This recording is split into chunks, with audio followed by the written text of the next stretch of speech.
बढोस् र फलोस् फुलोस् भन्ने शुभकामना व्यक्त गर्दै मेरो यो शुभकामना मन्तव्य यही टुङ्ग्याउँछु। हस्त धन्यवाद, नमस्कार।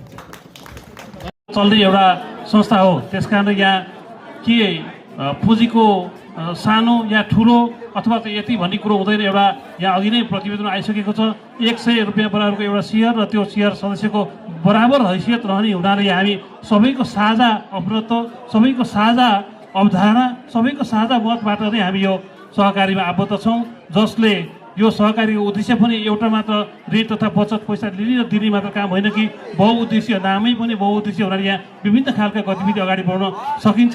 त्यसको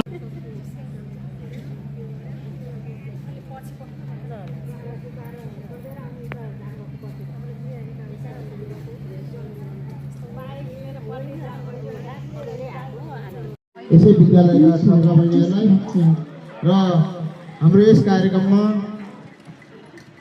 नमोबुद्ध नगरपालिकाभरि फोटो पत्रकारका रूपमा चिनिनु अध्यक्षलाई उहाँलाई माला लगाएर स्वागत गरिदिनु म हार्दिक अनुरोध गर्न चाहन्छु।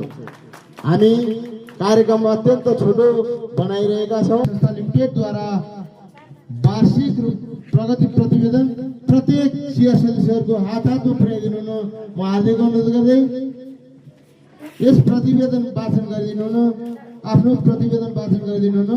यस संस्थाका